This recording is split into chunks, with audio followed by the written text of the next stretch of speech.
ਵਾਹਿਗੁਰੂ जी का खालसा वाहिगुरू जी की फतेह। ਅੱਜ ਦੇ ਕੈਂਪ ਦੇ ਵਿੱਚ ਸਭ ਦਾ ਸਵਾਗਤ ਹੈ ਜੀ। ਜਾਪ ਦੀ ਸੇਵਾ ਤੋਂ ਆਰੰਭਤਾ ਕਰਦੇ ਹਾਂ। ਅੱਜ ਦੀ ਜਾਪ ਦੀ ਸੇਵਾ ਏਕਮਵੀਰ ਸਿੰਘ 13891 ਜੈਤੋ ਤੋਂ। ਕਿਰਪਾ ਕਰਕੇ ਬੱਚੇ ਨੂੰ ਬੇਨਤੀ ਹੈ ਹੈਂਡ ਰੇਜ਼ ਕਰਨਾ ਜੀ। Ekamveer Singh zone Jaito, EPP number 13891। एक ओंकार सतनाम करता निरभव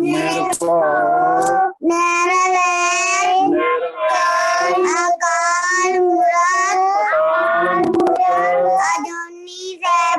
अजूनी सैभं गुरु प्रसाद जप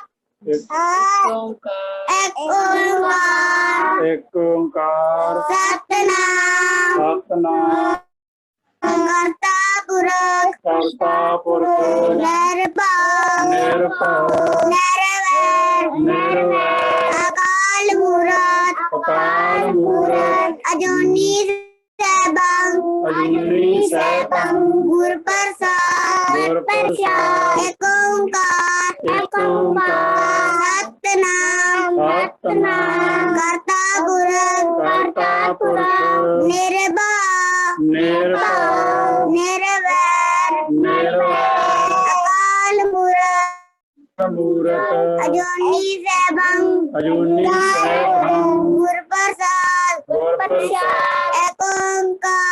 एक ओंकार सतनाम करता पुरख निर्भव अकाल मूरत अजूनी सैभं गुरु प्रसाद एक ओंकार सतनाम करता पुरख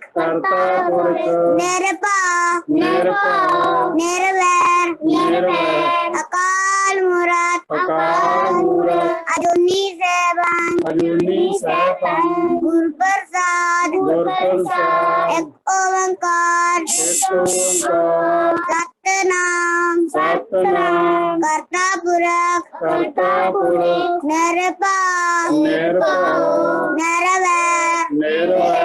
अकाल मूरत अजूनी सैभं गुरु प्रसाद जप वाहेगुरु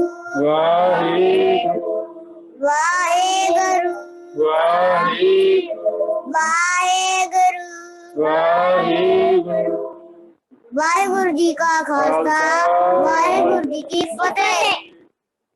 बहुत धन्यवाद।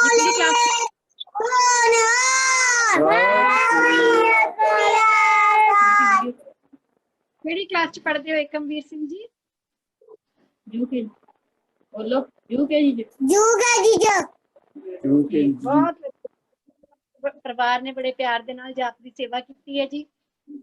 ਸੋ ਹੁਣ ਕੀਰਤਨ ਦੀ ਸੇਵਾ ਕਰਨਗੇ ਜੀ ਲੁਧਿਆਣਾ ਤੋਂ ਪ੍ਰਭਜੋਤ ਸਿੰਘ ਜਸਪ੍ਰੀਤ ਕੌਰ। ਪ੍ਰਭਜੋਤ ਸਿੰਘ ਜਸਪ੍ਰੀਤ ਕੌਰ ਤੇ ਆਪਣਾ ਜਿਹੜਾ ਹੈਂਡ ਰੇਜ਼ ਕਰਨ ਜੀ। ਹਾਂਜੀ ਸਟਾਰਟ ਕਰੋ ਜੀ।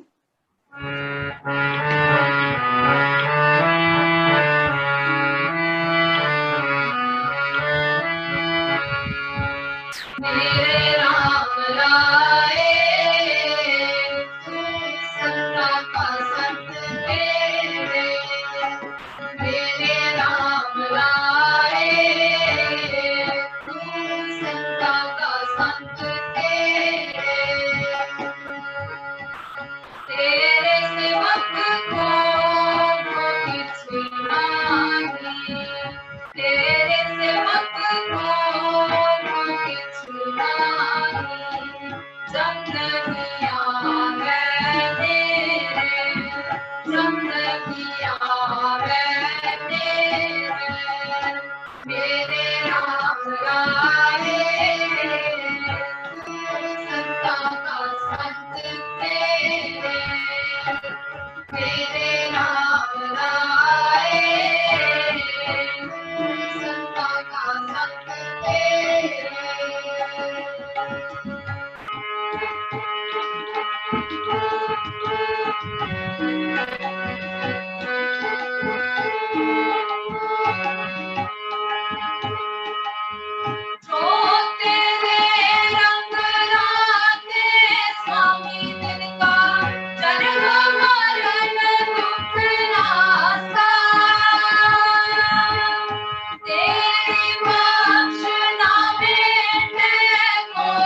मेरे राम लाए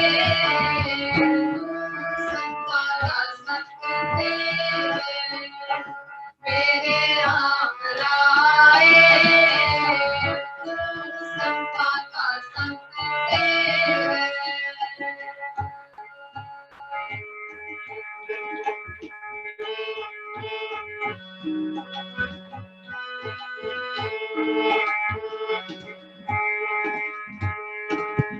ज्ञान त्यार किछ कर्म न जाना सार जाना तेरी सबने बड़ा सतगुरु नानक निकल रात्रि मेरी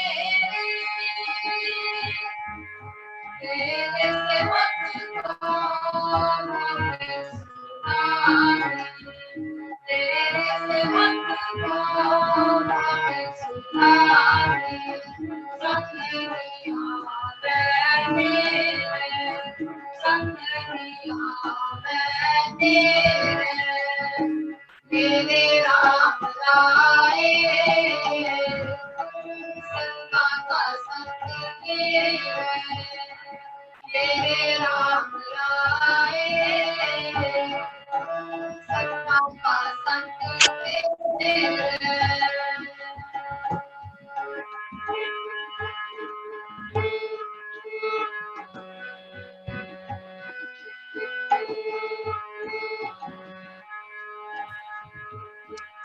जिसके सिरों पर तू स्वामी सो दुख कैसा पावे ओ ना जाने माया मत माता मरना जीत न आवे तेरे सेवक को मैं सुनाऊं तेरे सेवक को मैं सुनाऊं संग आवे तेरे संग आवे तेरे मेरे राम लाए संता का संग तेरे मेरे राम लाए संता का संग तेरे संता का संग तेरे संता का संग तेरे वाहिगुरु जी का खालसा वाहिगुरु जी की फतेह। ਬਹੁਤ ਵਧੀਆ ਜੀ, ਬਹੁਤ ਧੰਨਵਾਦ ਜੀ। ਬੜੇ ਪਿਆਰ ਦੇ ਨਾਲ ਤੁਸੀਂ ਸ਼ਬਦ ਸਰਵਨ ਕਰਵਾਇਆ ਸਾਨੂੰ। ਅੱਜ ਅਸੀਂ ਪਹਿਲੇ ਸੈਸ਼ਨ ਵੱਲ ਵਧਦੇ ਹਾਂ। ਅੱਜ ਦਾ ਸੈਸ਼ਨ ਸਾਡੇ ਨਾਲ ਜੁੜੇ ਨੇ ਜੀ ਡਾਕਟਰ ਹਰਸ਼ਿੰਦਰ ਕੌਰ ਜੀ, ਜੋ ਕਿ ਸੋਸ਼ਲ ਐਕਟਿਵਿਸਟ ਨੇ ਤੇ ਨਾਲ ਦੀ ਨਾਲ ਜਿੱਥੇ ਉਹ ਆਪਣੇ ਡਾਕਟਰੀ ਦਾ ਕਿੱਤਾ ਨਿਭਾ ਰਹੇ ਨੇ, ਉੱਥੇ ਨਾਲ ਦੀ ਨਾਲ ਔਰਤਾਂ ਦੇ ਹੱਕ ਵਿੱਚ ਲੜਦੇ ਨੇ, ਉਹਨਾਂ ਦੇ ਹੱਕ ਵਿੱਚ ਖੜਦੇ ਨੇ। ਬਹੁਤ ਸਾਰੇ ਗਰਲਜ਼ ਨੇ ਜਿਨ੍ਹਾਂ ਦੀ ਫੀਸਾਂ ਉਹ ਦੇ ਰਹੇ ਨੇ, ਪਰ ਇਸ ਤਰ੍ਹਾਂ ਬਹੁਤ ਸਾਰੇ ਜਿਹੜੇ ਸੋਸ਼ਲ ਕਾਰਜ ਨੇ ਉਹ ਸਮਾਜ ਦੀ ਭਲਾਈ ਦੇ ਲਈ ਕਰ ਰਹੇ ਨੇ। ਬੜੇ ਵਧੀਆ ਰਾਈਟਰ ਨੇ। ਔਰ ਸਭ ਤੋਂ ਜਿਹੜੀ ਖਾਸ ਗੱਲ ਹੈ, ਪ੍ਰੋਫੈਸਰ ਸਾਹਿਬ ਸਿੰਘ ਜੀ, ਜਿਨ੍ਹਾਂ ਦਾ ਲਿਖਿਆ ਹੋਇਆ ਦਰਪਣ ਅਸੀਂ ਪੜ੍ਹਦੇ ਹਾਂ, ਉਹਦੇ ਵਿੱਚੋਂ ਗੁਰਬਾਣੀ ਦੇ ਅਰਥ ਸਮਝਦੇ ਹਾਂ। ਉਹਨਾਂ ਦੀ ਗ੍ਰੈਂਡ ਡਾਟਰ ਨੇ। ਸਾਨੂੰ ਬੜਾ ਮਾਣ ਹੋ ਰਿਹਾ ਕਿ ਅੱਜ ਉਹ ਸਾਡੇ ਨਾਲ ਇੱਥੇ ਜੁੜ ਚੁੱਕੇ ਨੇ। ਮੈਂ ਬੇਨਤੀ ਕਰਾਂਗੀ ਜੀ ਡਾਕਟਰ ਹਰਸ਼ਿੰਦਰ ਕੌਰ ਜੀ, ਕਿਰਪਾ ਕਰਕੇ ਅਗਰ ਜੁੜ ਚੁੱਕੇ ਨੇ ਤਾਂ ਹੈਂਡ ਰੇਜ਼ ਕਰਨ ਜੀ। ਸਤਿ ਸ਼੍ਰੀ ਅਕਾਲ ਜੀ। ਸਵਾਗਤ ਹੈ ਜੀ ਆਪ ਜੀ ਦਾ ਸਾਡੇ ਕੈਂਪ ਦੇ ਵਿੱਚ। ਮਿਹਰਬਾਨੀ ਜੀ, ਤੁਹਾਨੂੰ ਸਾਰਿਆਂ ਨੂੰ ਨਿੱਘੀ ਫਤਿਹ। ਵਾਹਿਗੁਰੂ ਜੀ ਕਾ ਖਾਲਸਾ, ਵਾਹਿਗੁਰੂ ਜੀ ਕੀ ਵਾਹਿਗੁਰੂ ਫਤਿਹ ਜੀ। ਫਤਿਹ। ਸਾਡੇ ਕੋਲ ਇਸ ਵੇਲੇ ਮੈਮ ਤਕਰੀਬਨ 330 ਦੇ ਕਰੀਬ ਵਿਦਿਆਰਥੀ ਜੁੜ ਚੁੱਕੇ ਨੇ, ਜੋ ਕਿ ਰੋਜ਼ ਕੁਛ ਨਾ ਕੁਛ ਨਵਾਂ ਸਿੱਖਦੇ ਨੇ। ਅੱਜ ਅਸੀਂ ਤੁਹਾਡੇ ਤੋਂ ਸਿੱਖਣ ਲਈ ਬੈਠੇ ਹਾਂ ਜੀ। ਬਹੁਤ ਧੰਨਵਾਦ ਜੀ। ਮੈਂ ਦਰਅਸਲ ਸਿਖਾਉਣ ਜੋਗੀ ਤਾਂ ਨਹੀਂ ਆ, ਮੈਂ ਤੇ ਆਪ ਹੀ ਸਿੱਖਣ ਜੋਗੀ ਆ। ਜਦੋਂ ਸਿੱਖ ਹੀ ਕਹਿ ਦਿੱਤਾ ਦਾ ਮਤਲਬ ਹੀ ਇਹ ਹੈ ਕਿ ਅਸੀਂ ਤਾਂ ਜ਼ਿੰਦਗੀ ਭਰ ਸਿੱਖਣਾ ਹੀ ਹੈ। ਇੱਕ ਸੰਕਲਪ ਤੁਹਾਡੇ ਨਾਲ ਸਾਂਝਾ ਕਰਦੀ ਆ ਜੋ ਕਿ ਸ਼ਾਇਦ ਬੱਚਿਆਂ ਨੂੰ ਲੱਗੇ ਕਿ ਕੁਝ ਵਾਕੇ ਕਿਸੇ ਨੇ ਧਿਆਨ ਕੀਤਾ ਹੋਏ ਤਾਂ ਆਪਣੇ ਧਰਮ ਦੇ ਵਿੱਚ ਮਰਨ ਨੂੰ ਬਹੁਤ ਤਰਜੀਹ ਦਿੱਤੀ ਹੋਈ ਹੈ।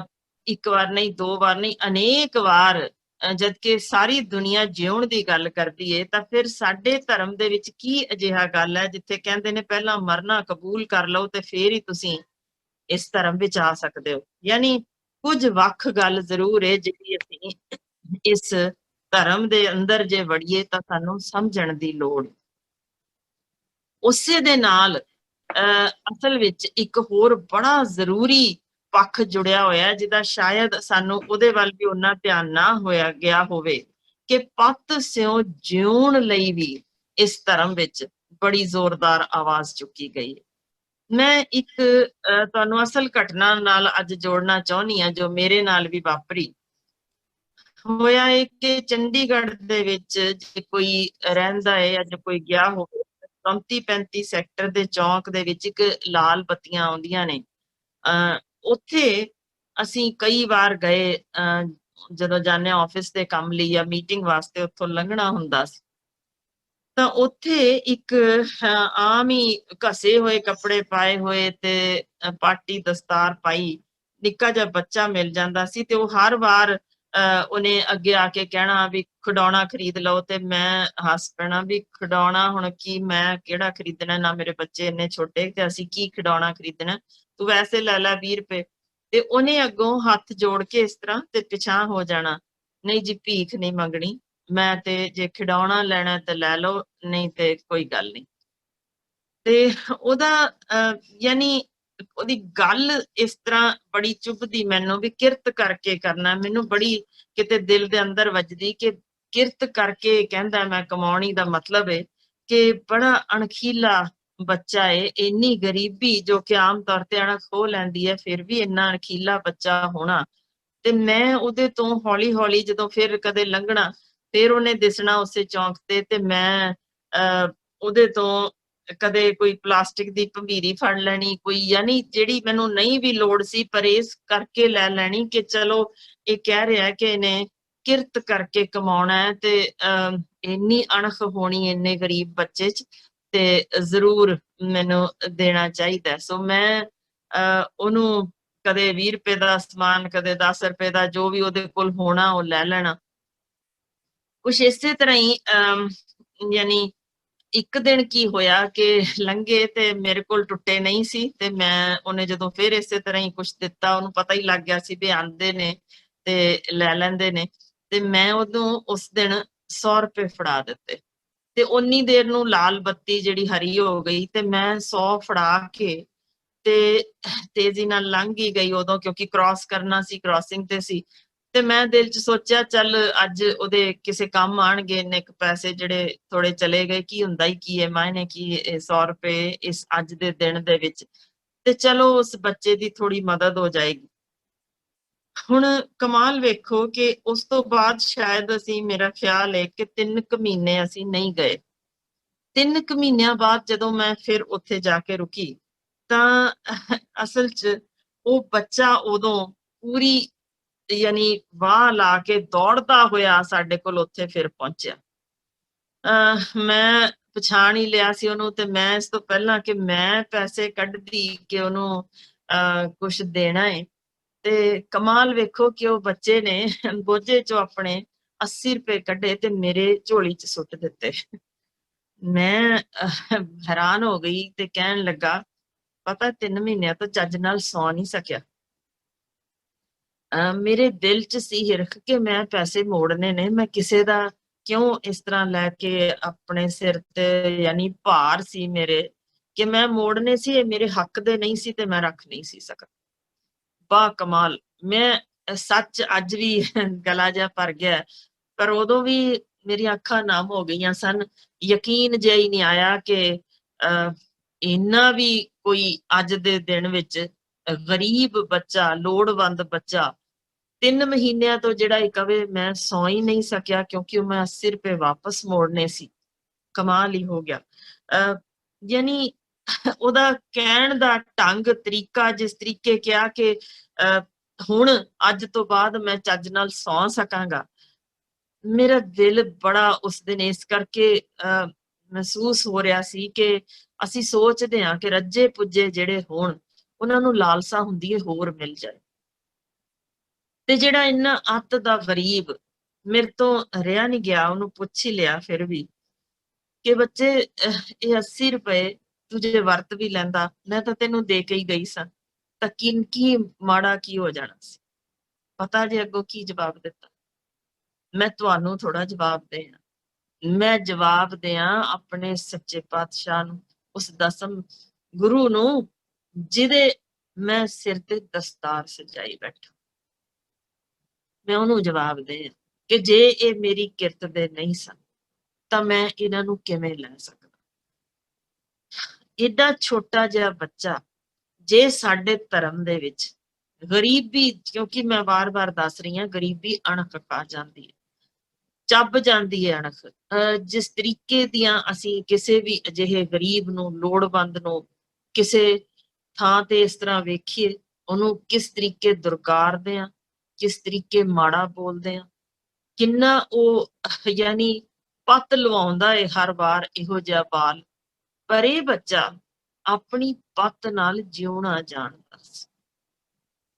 ਉਹਨੂੰ ਪਤਾ ਸੀ ਕਿ ਮੈਂ ਇਹ ਫਾਲਤੂ ਜੋ ਮੇਰੇ ਹੱਕ ਦੀ ਨਹੀਂ, ਮੈਂ ਲੈਣੀ ਨਹੀਂ, ਦਾ ਮਤਲਬ ਸਮਝ ਲਓ ਕਿ ਅਸਲ ਸਿੱਖੀ ਉਸ ਥਾਂ ਤੇ ਵਸ ਰਹੀ ਸੀ। ਤੇ ਜਦੋਂ ਇਸ ਤਰੀਕੇ ਦੇ ਹਾਲਾਤ ਵਿੱਚ ਕੋਈ ਵੀ ਧਰਮ ਪਨਪ ਸਕਦਾ ਹੈ, ਕੋਈ ਸੋਚ ਪਨਪ ਸਕਦੀ ਹੈ, ਤਾਂ ਫਿਰ ਉਸ ਧਰਮ ਦੀ ਉਮਰ ਲੰਬੀ ਹੋ ਜਾਂਦੀ।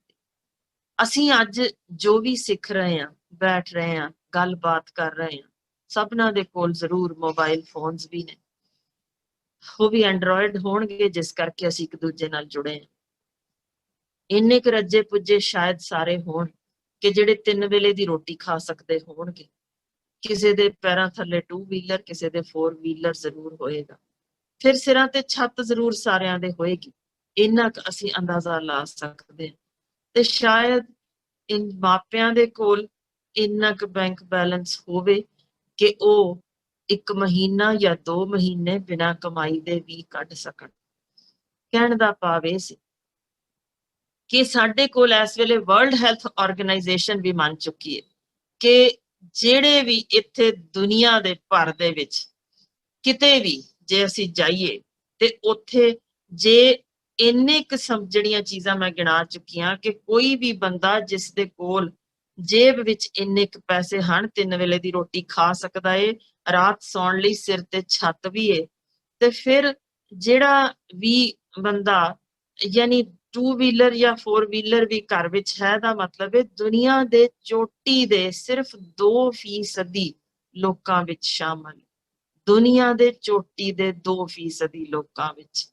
ਜ਼ਰਾ ਅੰਦਾਜ਼ਾ ਲਾ ਲਓ ਕਿ ਜਿਸ ਵੀ ਹਾਲ ਵਿੱਚ ਅਸੀਂ ਬੈਠੇ ਹਾਂ, ਜਿੱਥੇ ਮੰਨ ਰਹੇ ਹਾਂ ਕਿ ਦੁਨੀਆ ਦੇ ਚੋਟੀ ਦੇ ਸਿਰਫ ਉਹ 2% ਲੋਕਾਂ ਵਿੱਚ ਸ਼ਾਮਲ ਆ, ਸਿਰ ਤੇ ਛੱਤ ਵੀ ਹੈ, ਬੈਂਕ ਬੈਲੈਂਸ 2 ਮਹੀਨੇ ਲਈ ਹੈ, ਰੋਟੀ ਖਾ ਸਕਦੇ ਹਾਂ, ਉਹਨਾਂ ਜੁਗਾੜ ਹੈ, ਫਿਰ ਵੀ ਕੀ ਅਸੀਂ ਸੰਤੁਸ਼ਟ ਹਾਂ? ਕੀ ਸਾਨੂੰ ਅੱਜ ਮਹਿਸੂਸ ਹੁੰਦਾ ਹੈ ਕਿ ਅਸੀਂ ਜੋ ਕੁਝ ਵੀ ਹੈ ਉਹਦਾ ਸ਼ੁਕਰਾਨਾ ਰੋਜ਼ ਕਰਦੇ ਹਾਂ? ਕਿਉਂਕਿ ਅਸੀਂ ਸਮਝ ਨਹੀਂ ਸਕੇ ਗੁਰੂ ਸਾਹਿਬ ਨੇ ਸਾਨੂੰ ਦੱਸਿਆ ਕਿ ਮੈਂ ਇੱਕ ਬੱਚਿਆਂ ਦੀ ਡਾਕਟਰ ਹਾਂ, ਚਾਈਲਡ ਸਪੈਸ਼ਲਿਸਟ। ਬਹੁਤ ਬੱਚੇ ਵੇਖੀਦੇ ਨੇ ਜਿਹੜੇ ਟਹਿੰਦੀ ਕਲਾ ਵਿੱਚ ਵੀ ਜਾਂਦੇ ਨੇ, ਬਹੁਤ ਸਾਰੇ ਅਜਿਹੇ ਲੋਕ ਮਿਲਣ ਵੀ ਆਉਂਦੇ ਨੇ ਜਿਹੜੇ ਆਪ ਮੰਨਦੇ ਨੇ ਕਿ ਉਹਨਾਂ ਨੂੰ ਕਿਸੇ ਨਾ ਕਿਸੇ ਚੀਜ਼ ਤੇ ਦੁੱਖ ਹੋਇਆ, ਕਿਸੇ ਨਾ ਕਿਸੇ ਚੀਜ਼ ਦਾ ਉਹਨਾਂ ਦੇ ਕੋਲੋਂ ਕੋਈ ਗੁੰਮੀ ਹੈ, ਕੋਈ ਗਵਾਚ ਗਈ, ਕੁਝ ਖੋਈ ਗਈ, ਜਾਂ ਆਪਣੀ ਕਿਸੇ ਸਾਥੀ ਤੋਂ ਕਿ ਉਹ ਅਗਾਂਹ ਲੰਘ ਗਿਆ, ਮੇਰਾ ਰਿਸ਼ਤੇਦਾਰ ਅੱਗੇ ਲੰਘ ਗਿਆ, ਉਹਨਾਂ ਕੋਲ ਕਾਰ ਵੱਡੀ ਹੈ, ਉਹਨਾਂ ਕੋਲ ਘਰ ਵੱਡਾ ਹੈ, ਉਹਨਾਂ ਕੋਲ ਜ਼ਮੀਨ ਵੱਧ ਹੈ, ਉਹਨਾਂ ਕੋਲ ਯਾਨੀ ਇਹੋ ਜਿਹੀਆਂ ਚੀਜ਼ਾਂ ਤੇ ਅਸੀਂ ਚਿੰਤਾ ਕਰ ਰਹੇ ਹਾਂ, ਜਦੋਂ ਕਿ ਰੱਬ ਨੇ ਸਾਨੂੰ ਬਹੁਤ ਕੁਝ ਦਿੱਤਾ ਹੋਇਆ। ਆਪਣੇ ਆਪਣੇ ਦਿਲ ਤੇ ਹੱਥ ਰੱਖ ਕੇ ਇੱਕ ਵਾਰ ਸੱਚ ਬੋਲ ਕੇ, ਆਪਣੇ ਆਪ ਨਾਲ ਸੱਚ ਬੋਲ ਕੇ ਵੇਖਿਓ ਕਿ ਸਾਡੇ ਵਿੱਚੋਂ ਕਿੰਨੇ ਨੇ ਜਿਹੜੇ ਰੋਜ਼ ਸਵੇਰੇ ਉੱਠ ਕੇ ਕਦੇ ਇੱਕ ਪਲ ਲਈ ਖਿਆਲ ਕਰਦੇ ਹੋਣ ਕਿ ਅਸੀਂ ਅੱਜ ਖੜੇ ਆ, ਯਾਨੀ ਅੱਖਾਂ ਖੁੱਲੀਆਂ ਅੱਜ ਸਵੇਰੇ, ਤਾਂ ਅਸੀਂ ਉਹ ਕਰੋੜਾਂ ਵਿੱਚ ਸ਼ਾਮਲ ਨਹੀਂ ਜਿਨ੍ਹਾਂ ਦੀਆਂ ਅੱਜ ਅੱਖਾਂ ਚਲੀਆਂ ਜਾਣੀਆਂ ਸੀ। ਕਿ ਇਸ ਚੀਜ਼ ਦਾ ਜਦੋਂ ਹੀ ਅੱਖਾਂ ਸਾਡੀਆਂ ਖੁੱਲੀਆਂ ਸਵੇਰੇ ਉੱਠ ਕੇ ਅਸੀਂ ਸ਼ੁਕਰ ਕੀਤਾ, ਫਿਰ ਅੱਜ ਦੇ ਦਿਨ ਹੀ ਸ਼ਾਇਦ ਉਹ ਕਰੋੜਾਂ ਵੀ ਹੋਣਗੇ ਜਿਨ੍ਹਾਂ ਦੇ ਕੰਨ ਚਲੇ ਜਾਣੇ ਨੇ, ਸੁਣਨਾ ਨਹੀਂ ਉਹਨਾਂ ਨੂੰ ਅੱਜ ਤੋਂ ਬਾਅਦ, ਤੇ ਅਸੀਂ ਸੁਣ ਸਕ ਰਹੇ ਹਾਂ ਕਿ ਅਸੀਂ ਉੱਠ ਕੇ ਸ਼ੁਕਰਾਨਾ ਕੀਤਾ, ਸ਼ੁਕਰ ਹੈ ਵਾਹਿਗੁਰੂ ਅੱਜ ਮੈਂ ਸੁਣਨ ਜੋਗਾ ਹਾਂ। ਫਿਰ ਉਹ ਵੀ ਕਰੋੜਾਂ ਹੋਣਗੇ ਜਿਹੜੇ ਅੱਧਾ ਪਾਸਾ ਮਰੇ ਨਾਲ ਖੜੇ ਹੋਣਗੇ, ਯਾਨੀ ਪਾਸਾ ਮਰੇ ਨਾਲ ਜਾਂ ਹਾਰਟ ਅਟੈਕ ਨਾਲ, ਤੇ ਇਸ ਦੁਨੀਆ 'ਚੋਂ ਸ਼ਾਇਦ ਕੂਚ ਕਰ ਜਾਣਾ ਹੋਵੇ, ਕਿਸੇ ਦੇ ਪੈਰ ਨਾ ਚੱਲਣ, ਕਿ ਅਸੀਂ ਖੜੇ ਹੋਏ ਇਹ ਕਦੇ ਸ਼ੁਕਰਾਨਾ ਕੀਤਾ, ਸ਼ੁਕਰ ਹੈ ਵਾਹਿਗੁਰੂ ਅਸੀਂ ਆਪਣੇ ਪੈਰਾਂ ਤੇ ਖੜੇ ਆ, ਸਾਡੇ ਹੱਥ ਚੱਲ ਰਹੇ ਨੇ, ਅਸੀਂ ਕਮਾਉਣ ਜੋਗੇ ਹਾਂ, ਕਿਰਤ ਕਰ ਸਕਦੇ ਹਾਂ, ਕਿਸੇ ਅੱਗੇ ਹੱਥ ਅੱਡਣ ਦੀ ਲੋੜ ਨਹੀਂ, ਕਿਸੇ ਤੇ ਡਿਪੈਂਡੈਂਟ ਨਹੀਂ। ਸ਼ੁਕਰ ਹੈ ਵਾਹਿਗੁਰੂ, ਇਸ ਤੋਂ ਵੱਡੀ ਕੀ ਚੀਜ਼ ਹੋ ਸਕਦੀ ਹੈ ਕਿ ਅੱਜ ਅਸੀਂ ਜ਼ਿੰਦਾ ਹਾਂ।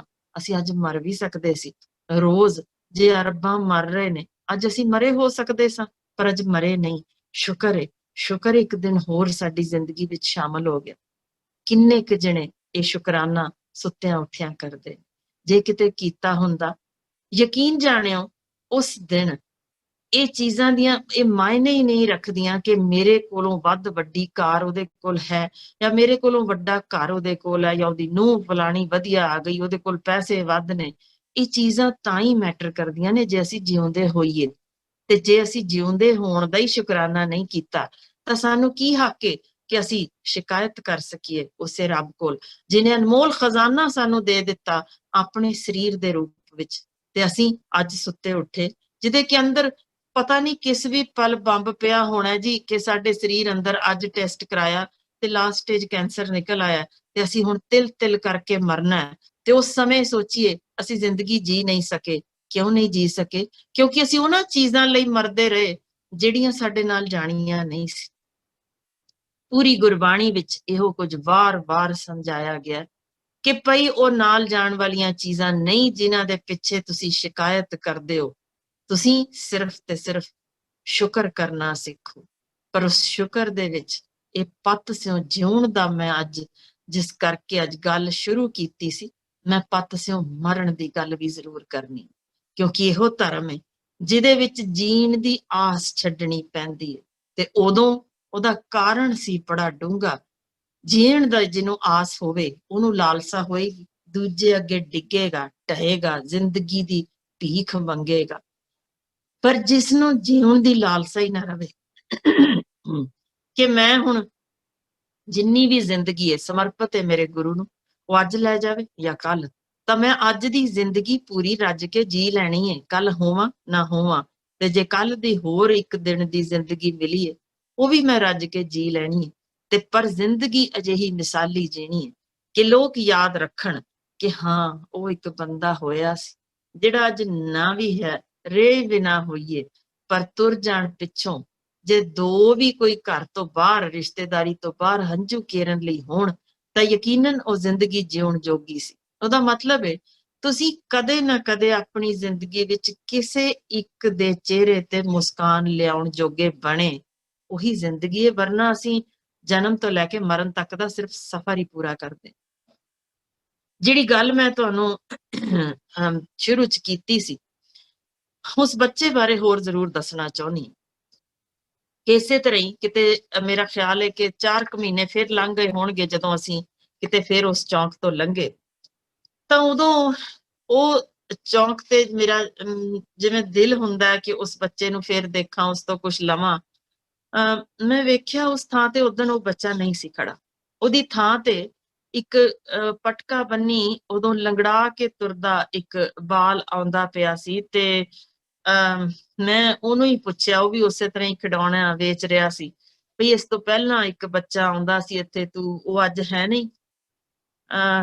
ਪਤਾ ਜੇ ਕੀ ਕਿਹਾ ਉਸ ਮੈਨੂੰ? ਆਂਟੀ ਜੀ ਇਹ ਨਾ ਅੱਜ 150 ਦਾ ਖਿਡੌਣਾ ਹੈ, ਤੁਸੀਂ ਲੈ ਲਓਗੇ? ਮੈਂ ਕਿਹਾ ਹਾਂ ਮੈਂ ਲੈ ਲਾਂਗੀ, ਪਰ ਉਹ ਬੱਚਾ ਨਹੀਂ ਦਿਖ ਰਿਹਾ ਅੱਜ, ਕਿੱਥੇ ਹੈ? ਕਹਿਣ ਲੱਗਾ ਮੇਰਾ ਵੱਡਾ ਭਰਾ ਸੀ ਤੇ ਅੱਜ ਤੋਂ 3.5 ਮਹੀਨੇ ਪਹਿਲਾਂ ਉਹ ਸੜਕ ਏਦਾਂ ਹੀ ਲੰਘਦਾ ਪਿਆ ਸੀ ਕਿ ਤੇਜ਼ ਕਾਰ ਨੇ ਉਹਨੂੰ ਧੱਕਾ ਉਹਦੇ ਤੋਂ ਲੱਗਿਆ ਤੇ ਉਸ ਵਿਚਾਰੇ ਦੀ ਮੌਤ ਹੋ ਗਈ। ਬੜਾ ਦਿਲ ਨੂੰ ਧੱਕਾ ਜਿਹਾ ਲੱਗਿਆ। ਤੇ ਜਦੋਂ ਮੈਂ ਉਹਨੂੰ ਪੁੱਛਿਆ ਕਿ ਤੁਸੀਂ ਕਿੰਨੇ ਜੀਓ ਘਰ 'ਚ, ਮੇਰੇ ਅੱਖਾਂ 'ਚੋਂ ਹੰਝੂ ਰੁਕ ਨਹੀਂ ਸਕੇ ਉਦੋਂ, ਤੇ ਮੈਂ ਉਹਨੂੰ ਸਿਰ ਤੇ ਉਹਦੇ ਹੱਥ ਰੱਖਿਆ ਤੇ 150 ਦੀ ਉਹਦੇ ਤੋਂ ਸੀਗੀ ਇੱਕ ਗੇਮ ਜਿਹੀ ਜਿਸ ਤੇ ਘਰ ਬਣਾਉਣਾ ਸੀ, ਤੇ ਮੈਂ ਉਸ ਤੋਂ ਫੜ ਲਈ 150 ਰੁਪਏ ਦੇ ਕੇ। ਕਹਿਣ ਲੱਗਾ ਮੈਂ ਤੇ ਮੇਰੇ ਮਾਤਾ ਜੀ ਦੋ ਹੀ ਆ ਸੀ ਘਰ ਵਿੱਚ। ਉਹ ਵੱਡਾ ਭਰਾ ਸੀ, ਮੇਰੀ ਲੱਤ ਖਰਾਬ ਏ, ਉਹ ਠੀਕ ਸੀ ਤੇ ਉਹ ਸਾਡੇ ਲਈ ਕਮਾਉਂਦਾ ਸੀ। ਸਾਡੇ ਸਿਰ ਤੇ ਛੱਤ ਨਹੀਂ, ਤੇ ਇਹ ਛੋਟਾ ਸੀ ਬਾਲ, ਯਾਨੀ ਉਹ ਪਿਛਲੇ ਦੇ ਬੱਚੇ ਦੇ ਜਿਹੜਾ ਜਿਹਦੀ ਮੌਤ ਹੋ ਗਈ ਸੀ, ਉਹਦਾ ਛੋਟਾ ਭਰਾ, ਲੱਤ ਵੀ ਨਹੀਂ ਸੀ, ਇਹਦੇ ਵੀ ਕੱਪੜੇ ਫਟੇ ਹੋਏ ਤੇ ਸਿਰ ਤੇ ਪਰਨਾ ਬੰਨਿਆ। ਤੇ ਮੈਂ ਉਹਨੂੰ ਕਿਹਾ ਵੀ ਤੇਰੇ ਘਰ ਵਿੱਚ ਛੱਤ ਵੀ ਨਹੀਂ, ਕੱਲੀ ਮਾਂ ਹੈ ਤੇ ਉਹਦਾ ਖਿਆਲ ਕੋਈ ਰੱਖਣ ਵਾਲਾ ਨਹੀਂ, ਕੱਲੀ ਹੋਣੀ ਹੈ ਘਰ, ਉਹ ਕੀ ਕਰਦੀ ਹੈ? ਕਹਿਣ ਲੱਗਾ ਉਹਦੀਆਂ ਅੱਖਾਂ ਨਹੀਂ ਨੇ, ਦੇਖ ਨਹੀਂ ਸਕਦੀ। ਤੇ ਮੈਂ ਉਹਨੂੰ ਕਿਹਾ ਚੱਲ ਮੈਂ ਉਹਨੂੰ ਦਵਾਈਆਂ ਦੇ ਸਕਦੀ ਹਾਂ, ਕੁਛ ਮੈਂ ਤੁਹਾਡੀ ਮਦਦ ਕਰਦੇ ਹਾਂ, ਤੂੰ ਇਹ 500 ਰੁਪਏ ਫੜ ਤੇ ਮੈਂ ਤੇਰੀ ਮਹੀਨੇ ਦੀ ਬੰਨ ਦਿਆਂਗੀ ਕੁਝ ਪੈਸੇ, ਤੇਰਾ ਕੋਈ ਫਾਇਦਾ ਹੋ ਜਾਏ, ਕਿਉਂਕਿ ਮਾਂ ਦੇਖ ਨਹੀਂ ਸਕਦੀ, ਘਰ 'ਚ ਛੱਤ ਨਹੀਂ। ਛੋਟਾ ਜਿਹਾ ਬਾਲ ਪਤਾ ਜੇ ਕੀ ਕਹਿਣ ਲੱਗਾ? ਮੰਗ ਕੇ ਨਹੀਂ ਖਾਣਾ। ਫਿਰ ਸਿਰ ਵੱਲ ਇਸ਼ਾਰਾ ਕਰਨ ਲੱਗਾ, ਕਹਿਣ ਲੱਗਾ ਪੱਤ ਦਾ ਸਵਾਲ ਹੈ, ਹਲਾਲ ਦਾ ਖਾਵਾਂਗਾ, 4 ਦਿਨ ਖਿਡੌਣੇ ਨਹੀਂ ਵਿਕਣਗੇ, ਕੀ ਹੋਏਗਾ? ਭੁੱਖਾ ਹੀ ਸੌ ਜਾਗਾ। ਪਰ ਇਸ ਨਿਸ਼ਾਨੀ ਤੇ ਦਾਗ ਨਹੀਂ ਲੱਗਣ ਦੇਣਾ, ਹੈ ਨਾ ਕਮਾਲ। ਯਾਨੀ ਉਹ ਬੱਚਾ ਜਿਹਦਾ ਵੱਡਾ ਭਰਾ ਨਹੀਂ ਰਿਹਾ, ਮਾਂ ਦੇਖ ਨਹੀਂ ਸਕਦੀ, ਸਿਰ ਤੇ ਛੱਤ ਨਹੀਂ, ਜੇ ਉਸ ਬਾਲ ਨੂੰ ਪੱਤ ਸਿਓ ਜਿਉਣਾ ਆਉਂਦਾ, ਤਾਂ ਫਿਰ ਸਾਡੇ ਧਰਮ ਵਿੱਚ ਕਿਉਂ ਸਾਡੇ ਅੱਜ ਦੇ ਬੱਚੇ ਵਿਗੜ ਰਹੇ ਨੇ? ਜਿਸ ਕਰਕੇ ਅਸੀਂ ਉਹਨਾਂ ਤੇ ਉਂਗਲਾਂ ਚੱਕਦੇ ਹਾਂ ਕਿ ਇਹ ਅੱਜ ਨਸ਼ਿਆਂ ਵੱਲ ਜਾ ਰਹੇ ਨੇ। ਅੱਜ ਇਹਨਾਂ ਨੂੰ ਅੱਗੋਂ ਪੜ੍ਹਨ ਲਈ ਸਾਨੂੰ ਜ਼ੋਰ ਲਾਉਣਾ ਪੈਂਦਾ ਕਿ ਤੁਸੀਂ ਪੜ੍ਹੋ, ਤੁਸੀਂ ਤੁਰੋ। ਅੱਜ ਕਿਉਂ ਇਹ ਗੁਰੂ ਘਰਾਂ ਤੋਂ ਪਰਾਂ ਜਾਂਦੇ ਨੇ? ਕਿਉਂਕਿ ਅਸੀਂ ਸ਼ਾਇਦ ਉਹਨਾਂ ਨੂੰ ਉਹ ਸਿੱਖਿਆ ਦੇ ਨਹੀਂ ਸਕੇ ਜੋ ਬਿਨਾਂ ਅੱਖਾਂ ਵਾਲੀ ਉਸ ਮਾਂ ਨੇ, ਜਿਹਦੇ ਕੋਲ 2 ਵੇਲੇ ਦੀ ਰੋਟੀ ਦਾ ਜੁਗਾੜ ਨਹੀਂ, ਜਿਹਦਾ ਪੁੱਤ ਕਹਿੰਦਾ 4 ਦਿਨ ਭੁੱਖੇ ਸੌ ਲਵਾਂਗਾ ਪਰ ਖਾਵਾਂਗਾ ਹੱਕ ਹਲਾਲ ਦਾ। ਜੇ ਇਹੋ ਜਿਹਾ ਤਰਸ ਦਾ ਪਾਤਰ ਨਹੀਂ ਬਣਨਾ ਚਾਹੁੰਦਾ, ਦਸਮ ਪਿਤਾ ਦੀ ਕਹੀ ਗੱਲ ਤੇ ਖੜਾ ਹੈ, ਤਾਂ ਫਿਰ ਸਾਡੇ ਯੋਧੇ ਨਿੱਕੇ ਨਿੱਕੇ ਬਾਲ ਕਿਉਂ ਪੱਤ ਸਿਓ ਜਿਉਣਾ ਭੁੱਲ ਗਏ? ਕਿਉਂ ਅੱਜ ਉਹ ਪੈਸੇ ਦੇ ਮੋਹ ਵਿੱਚ ਨੇ ਕਿ ਫਲਾਣੇ ਅਸੀਂ ਚੀਜ਼ਾਂ ਹੋਰ ਤੋਂ ਹੋਰ ਵੱਡੀਆਂ ਚੀਜ਼ਾਂ ਲੈਣੀਆਂ, ਹੋਰ ਵੱਡੀ ਸਾਈਕਲ ਲੈਣੀ ਹੈ, ਹੋਰ ਵੱਡੀ ਅਸੀਂ ਕਾਰ ਲੈਣੀ ਹੈ, ਹੋਰ ਵੱਡਾ ਘਰ ਲੈਣਾ, ਮੇਰੇ ਦੋਸਤ ਕੋਲ ਇਹ ਚੀਜ਼ਾਂ ਵੱਧ ਨੇ। ਉਹਨਾਂ ਵੱਧ ਚੀਜ਼ਾਂ ਤੋਂ ਆਖਰ ਅਸੀਂ ਕੀ ਰੱਖ ਲੈਣਾ ਜੇ ਅਸੀਂ ਆਪਣੇ ਬੱਚਿਆਂ ਨੂੰ ਇੰਨਾ ਹੀ ਨਹੀਂ ਸਿਖਾ ਸਕੇ ਕਿ ਇਹ ਚੀਜ਼ਾਂ ਨਾਲ ਰਹਿਣ ਵਾਲੀਆਂ ਨਹੀਂ, ਇਹ ਕਿਰਦਾਰ ਹੁੰਦਾ ਜੇ ਕਿਸੇ ਦਾ ਜੋ ਉਸਦੀ ਸ਼ਖਸੀਅਤ ਉਗਾੜਦਾ ਜੇ। ਅਜਿਹੇ ਕਿਰਦਾਰ ਵਾਲੇ ਨੂੰ ਦੇਖੋ, ਸਾਡੇ ਗੁਰੂ ਸਾਹਿਬ ਵੀ ਜਿਸ ਸਮਿਆਂ ਵਿੱਚ ਸਨ, ਉਹਨਾਂ ਨੂੰ ਵੀ ਮਾੜਾ ਬੋਲਿਆ ਗਿਆ, ਜ਼ੁਲਮ ਅੱਤ ਦੇ ਸਏ, ਇੰਨੇ ਜ਼ਿਆਦਾ ਜ਼ੁਲਮ ਜਿਹੜੇ ਅੱਜ ਦੇ ਦਿਨ ਸ਼ਾਇਦ ਕਿਸੇ ਹੋਰ ਧਰਮ ਵਿੱਚ ਜੇ ਪਿਛਾਂ ਝਾਤ ਮਾਰੀਏ, ਕਿਸੇ ਨੇ ਇੰਨੇ ਜ਼ਿਆਦਾ ਕਿਸੇ ਵੀ ਥਾਂ 1 ਜਾਂ 2 ਗੁਰੂਆਂ ਤੱਕ ਤਾਂ ਹੋ ਸਕਦਾ ਹੈ, ਪਰ 10 ਗੁਰੂ ਸਾਹਿਬਾਨ ਨੇ ਜੂਝਦਿਆਂ ਜ਼ਿੰਦਗੀ ਲੰਘਾਈ ਹੋਵੇ ਤੇ ਫਿਰ ਇਹ ਸੁਨੇਹਾ ਦਿੱਤਾ ਹੋਵੇ, ਭਾਈ ਔਖਾ ਸਮਾਂ ਹਰ ਕਿਸੇ ਤੇ ਆਣਾ, ਹਰ ਕਿਸੇ ਤੇ, ਪਰ ਉਹ ਔਖਾ ਸਮਾਂ ਜਰ ਜਾਣ ਦੀ ਹਿੰਮਤ ਰੱਖੋ। ਤੇ ਉਹਨਾਂ ਸਮਿਆਂ ਵਿੱਚ ਜਦੋਂ ਕੋਈ ਸਾਡਾ ਬਾਲ ਕਵੇ ਮੇਰੇ 2 ਨੰਬਰ ਘੱਟ ਆ ਗਏ ਨੇ, ਮੈਂ ਖੁਦਕੁਸ਼ੀ ਕਰਨੀ ਹੈ, ਤਾਂ ਲਾਹਨਤ ਸਾਡੇ ਉੱਤੇ ਕਿ ਨਾ ਸਾਡੀਆਂ ਮਾਵਾਂ ਇਹ ਸਿਖਾ ਸਕੀਆਂ, ਨਾ ਸਾਡੇ ਪਿਓ ਇਹ ਸਿਖਾ ਸਕੇ, ਨਾ ਸਾਡੇ ਗੁਰੂ ਘਰਾਂ ਦੇ ਵਿੱਚੋਂ ਇਹ ਸਿੱਖਿਆ ਮਿਲ ਸਕੀ ਕਿ ਇਸ ਤਰੀਕੇ ਦਾ ਮਰਨਾ ਸਾਡੇ ਵਿੱਚ ਨਹੀਂ ਸਿਖਾਇਆ ਗਿਆ ਕਿ ਸਿਰਫ 2 ਨੰਬਰ ਘੱਟ ਆਉਣ ਨਾਲ ਤੁਸੀਂ ਗੁਰੂ ਤੇ ਲਾਂਛਣ ਵੀ ਲਾ ਦਿੰਦੇ ਹੋ, ਕਹਿ ਦਿੰਦੇ ਹੋ ਕਿ ਮੇਰੇ ਨਾਲ ਦੁਸ਼ਮਣੀ ਸੀ ਇਸ ਗੁਰੂ ਦੀ ਕਿ ਮੇਰੇ ਇਸ ਤਰ੍ਹਾਂ ਦੇ ਨੰਬਰ ਘੱਟ ਆਏ। ਇਹ ਗੁਰੂ ਨੇ ਬੈਠ ਕੇ ਸਾਡੀ ਥਾਂ ਤੇ ਪੇਪਰ ਨਹੀਂ ਸੀ ਦੇਣਾ। ਇਹੋ ਜਿਹੀਆਂ ਚੀਜ਼ਾਂ ਸਾਡੇ ਬੱਚਿਆਂ ਨੂੰ ਕੌਣ ਸਿਖਾਉਂਦਾ ਹੈ? ਕਿਉਂ ਅਸੀਂ ਗੁਰੂ ਘਰਾਂ ਦੇ ਵਿੱਚ ਬੱਚਿਆਂ ਨੂੰ ਇਹ ਕਹਿ ਕੇ ਲੈ ਜਾਂਦੇ ਹਾਂ, ਮੱਥਾ ਟੇਕ ਤੇ ਆਪਣੀਆਂ ਮੰਗਾਂ ਮੰਗ ਕਿ ਹੇ ਗੁਰੂ ਮੈਨੂੰ ਲੰਬੀ ਉਮਰ ਦੇ, ਮੈਨੂੰ ਪਾਸ ਕਰਾ ਦੇਈਂ। ਇਹੋ ਜਿਹੀ ਗੱਲ ਸਾਡੇ ਧਰਮ ਵਿੱਚ ਹੈ ਹੀ ਨਹੀਂ। ਸਾਡੇ ਧਰਮ ਵਿੱਚ ਸਿਰਫ ਕਿਰਤ ਕਰਨੀ ਸਿਖਾਈ ਹੈ, ਕੰਮ ਕਰਨਾ ਸਿਖਾਇਆ, ਜੂਝਣਾ ਸਿਖਾਇਆ। ਔਖੇ ਸਮੇਂ ਨੂੰ ਜਰ ਜਾਣ ਦਾ ਢੰਗ ਜਿਹੜਾ ਸਿਖਾਇਆ ਸੀ, ਉਹ ਤੱਤੀ ਤਵੀ ਤੇ ਬਹਿ ਕੇ ਸਿਖਾਇਆ ਸੀ, ਕਿਤੇ ਐਸੇ ਕੁਰਸੀਆਂ ਤੇ ਬਹਿ ਕੇ ਨਹੀਂ ਸੀ ਦੱਸਿਆ। ਜੇ ਤੱਤੀ ਤਵੀ ਤੇ ਬਹਿ ਕੇ ਸਾਡਾ ਗੁਰੂ ਕਹਿ ਸਕਦਾ ਸੀ ਤੇਰਾ ਕੀਆ ਮਿੱਠਾ ਲੱਗਾ, ਤਾਂ ਫਿਰ ਸਾਡੇ ਬਾਲ ਕਿਉਂ ਨਹੀਂ ਬੋਲ ਸਕਦੇ ਕਿ ਜੋ ਵੀ ਕੁਝ ਹੈ ਸ਼ੁਕਰ ਹੈ, ਸ਼ੁਕਰ ਹੈ, ਸ਼ੁਕਰ। ਵੇਖੋ ਕਿ ਵਿਰੋਧੀ ਚਾਲਾਂ ਸਿੱਖਾਂ ਦੇ ਵਿੱਚ ਜੇ ਤੁਸੀਂ ਇਤਿਹਾਸ ਪੜ੍ਹਿਆ ਹੋਵੇ ਤਾਂ ਇੰਨੀਆਂ ਨੇ ਕਿ ਜਿਹੜੀਆਂ ਸੱਚ, ਹੱਕ ਤੇ ਇਨਸਾਫ ਲਈ ਲੜਦਿਆਂ ਸਿੱਖ ਕੌਮ ਹਰ ਵਾਰ ਤੁਸੀਂ ਵੇਖੋਗੇ ਨਿਖਰ ਕੇ ਅਗਲੇ ਪਹਿਲਾਂ ਤੋਂ ਵੱਧ ਚੜ੍ਹਦੀ ਕਲਾ ਦੇ ਨਾਲ ਸਾਹਮਣੇ ਆਈ। ਇਹੋ ਕਾਰਨ ਹੈ ਕਿਤੇ ਵੀ ਇੱਕ ਵੀ ਸਿੱਖ ਦੁਨੀਆ ਦੇ ਕਿਸੇ ਕੋਨੇ ਵਿੱਚ ਹੋਏ, ਕਿਤੇ ਸਾਡਾ ਬਾਲ ਵੀ ਖੜਾ ਹੋਵੇ ਤਾਂ 1.25 ਲੱਖ ਦੀ ਬਰਾਬਰ ਦੀ ਉਹਦੇ ਵਿੱਚ ਜੁਰਤ ਹੁੰਦੀ ਜੇ। ਇਹ ਐਵੇਂ ਹੀ ਨਹੀਂ ਆਈ। ਜਿੰਨੀਆਂ ਕੁਰਬਾਨੀਆਂ ਇਹਨਾਂ ਦੇ ਪਿੱਛੇ ਹਨ, ਕਦੇ ਧਿਆਨ ਕੀਤਾ ਹੋਵੇ? ਅਣਗਿਣਤ। ਯਾਨੀ ਇਸ ਧਰਤੀ ਦਾ ਇੰਚ ਲਹੂ ਨਾਲ ਭਿੱਜਿਆ ਪਿਆ ਜੇ। ਇੰਨੀਆਂ ਕੁਰਬਾਨੀਆਂ ਦੇ ਬਾਅਦ ਫਿਰ ਇਹ ਸਾਨੂੰ ਹਾਸਲ ਹੋਇਆ। ਜਿੱਥੇ ਇੱਕ ਨਿੱਕੇ ਜਿਹੇ, ਮੈਂ ਹੁਣ ਵੀ ਬਾਲ ਦੀ ਗੱਲ ਕਰਦੀ ਹਾਂ, 22-23 ਵਰਿਆਂ ਦਾ ਗੁਰਤੇਜ ਸਿੰਘ, ਜੋ ਕਿ ਹੁਣ ਲੱਦਾਖ ਵਿੱਚ, ਜਿੱਥੇ ਉਸਦੇ ਬਾਰੇ ਜੇ ਕਿਸੇ ਨੂੰ ਪਤਾ ਹੋਵੇ ਬਚਪਨ ਦੇ ਵਿੱਚ, ਤਾਂ ਸਾਰਾ ਪਿੰਡ ਕਹਿੰਦਾ ਜੇ ਕਿ ਉਹ ਬੜਾ ਚੁੱਪ ਚੁਪੀਤਾ ਜਿਹਾ ਬਾਲ ਸੀ। ਸਭ ਦੇ ਖੁਸ਼ੀਆਂ ਵੰਡਦਾ, ਖੇੜੇ ਵੰਡਦਾ, ਕਦੇ ਕਿਸੇ ਦੀ ਉੱਚੀ ਆਵਾਜ਼ ਵੀ ਉਹਨੇ ਨਹੀਂ ਸੀ ਸੁਣੀ। 4 ਸਾਲਾਂ ਦਾ ਸੀ ਜਦ ਤੋਂ ਗੁਰੂ ਘਰ ਵਿੱਚ ਜਾ ਕੇ ਉਹ ਸ਼ਬਦ ਪੜ੍ਹਨ ਲੱਗ ਗਿਆ ਸੀ। ਤੇ ਉੱਥੇ ਸਵੇਰੇ ਹੀ 4 ਵਜੇ ਯਾਨੀ ਉਹਨੇ ਗੱਜ ਕੇ ਜੈਕਾਰਾ ਬੋਲਣਾ ਤਾਂ ਲੋਕ ਹੈਰਾਨ ਹੋ ਜਾਂਦੇ ਸੀ ਪਿੰਡ ਵਿੱਚ ਕਿ ਗੁਰਦੁਆਰੇ ਵਿੱਚੋਂ ਇਹ ਆਵਾਜ਼ ਆਈ ਲਾਊਡ ਸਪੀਕਰ ਤੇ। ਇਹ ਬਾਲ ਉਹੀ ਹੈ ਜਿਹਦੀ ਕਦੇ ਆਵਾਜ਼ ਹੀ ਨਹੀਂ ਸੁਣੀ, ਕਦੇ ਉੱਚਾ ਵੀ ਨਹੀਂ ਸੀ ਬੋਲਦਾ। ਪਰ ਉਹਦੀ ਮਾਂ ਨੇ ਸਾਰੇ ਗੁਰੂ ਸਾਹਿਬ ਦੀਆਂ ਸਾਖੀਆਂ ਸੁਣਾਈਆਂ, ਸਾਰੀਆਂ ਜੋ ਸ਼ਹਾਦਤਾਂ ਹੋਈਆਂ ਸੀ ਜਿਸ ਤਰੀਕੇ ਦੀਆਂ, ਜਿੱਥੇ ਯਾਨੀ ਜੇ ਅਸੀਂ ਖਿਆਲ ਕਰੀਏ, ਸਿਰ ਵੱਢ ਕੇ ਸਾਡੇ ਗੱਡੇ ਭਰੇ ਗਏ ਸਨ। ਆਦਮ ਬੋ ਦਾ ਉਦੋਂ ਆਵਾਜ਼ ਸੀ। ਪਾਣੀ ਵਿੱਚ ਉਬਾਲੇ ਗਏ, ਆਰਿਆਂ ਨਾਲ ਚੀਰੇ ਗਏ, ਅੱਗ ਨਾਲ ਸਾੜੇ ਗਏ, ਬੰਦ ਕਟਵਾਏ, ਫਾਂਸੀਆਂ ਚੜੇ, ਚਰਖੜੀਆਂ ਤੇ ਚੜੇ, ਖੋਪੜੀਆਂ ਲੁਹਾਈਆਂ, ਤੋਪਾਂ ਨਾਲ ਉਡਾਏ ਗਏ, ਗੱਡਿਆਂ ਥੱਲੇ ਸ਼ਹੀਦ ਕੀਤੇ ਗਏ, ਮੂੰਗਲੀਆਂ ਨਾਲ ਸਿਰ ਫੇ, ਜ਼ਮੀਨ ਵਿੱਚ ਗੱਡ ਕੇ ਕੁੱਤਿਆਂ ਤੋਂ ਪੜਵਾਇਆ ਗਿਆ, ਜੰਡਾਂ ਨਾਲ ਬੰਨ ਕੇ ਸਾੜਿਆ ਗਿਆ, ਪੱਠੀਆਂ ਦੇ ਵਿੱਚ ਚੋਖਿਆ ਗਿਆ, ਪੁੱਠੇ ਟੰਗ ਕੇ ਡਾਂਗਾ ਮਾਰੀਆਂ ਗਈਆਂ, ਤਹਿਖਾਨਿਆਂ ਵਿੱਚ ਹੱਥਾਂ ਪੈਰਾਂ ਦੇ ਨਹੁੰ ਖਿੱਚੇ ਗਏ, ਘੋਟਣੇ ਫੇਰੇ, ਪੈਰਾਂ ਦੀਆਂ ਤਲੀਆਂ ਬੈਂਤਾਂ ਨਾਲ ਛਿੱਲੀਆਂ ਗਈਆਂ, ਲੱਤਾਂ ਪਾੜ ਕੇ ਤਸੀਹੇ ਦਿੱਤੇ।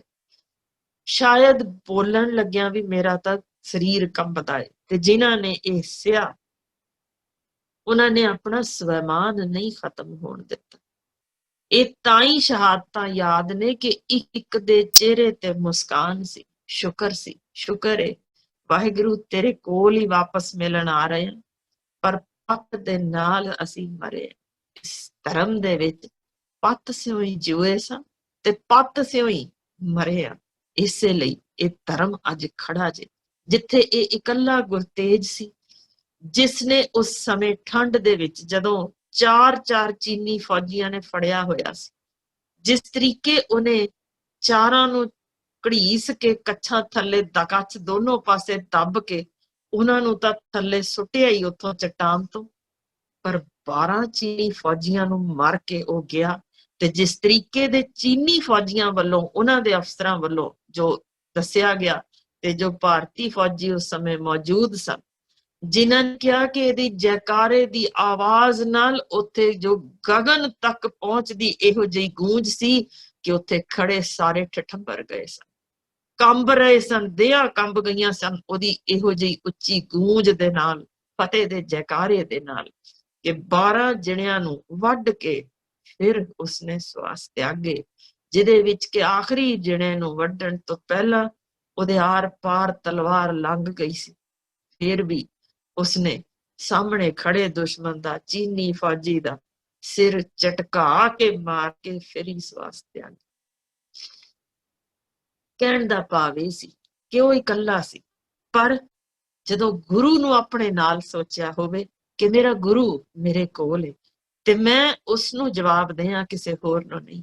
ਉਹ ਬਾਲ, ਜੇ ਨਿੱਕਾ ਜਿਹਾ ਬਾਲ ਜਿਹਦੀ ਮਾਂ ਦੇਖ ਨਹੀਂ ਸਕਦੀ, ਜੋ ਸੜਕਾਂ ਤੇ ਖੜਾ ਹੈ ਵੇਚਣ ਨੂੰ, ਉਹ ਵੀ ਇਹੀ ਸੋਚ ਰੱਖ ਸਕਦਾ ਹੈ ਕਿ ਮੈਂ ਫਾਲਤੂ ਇੱਕ ਵੀ ਪੈਸਾ ਮੇਰੇ ਲਈ ਹਰਾਮ ਹੈ, ਕਿਉਂਕਿ ਮੇਰਾ ਧਰਮ ਪੱਤ ਸਿਓ ਜਿਉਣ ਦਾ ਢੰਗ ਸਿਖਾਉਂਦਾ ਹੈ, ਤਾਂ ਦੂਜੇ ਪਾਸੇ ਧਰਮ ਪੱਤ ਸਿਓ ਮਰਨ ਦਾ ਢੰਗ ਵੀ ਸਿਖਾਉਂਦਾ ਹੈ। ਜ਼ਰਾ ਵੇਖੋ 6 ਵਰਿਆਂ ਦਾ ਬਾਲ ਜਾਂ 8 ਵਰਿਆਂ ਦੇ ਬਾਲ, ਕੀ ਉਮਰ ਹੁੰਦੀ ਹੈ।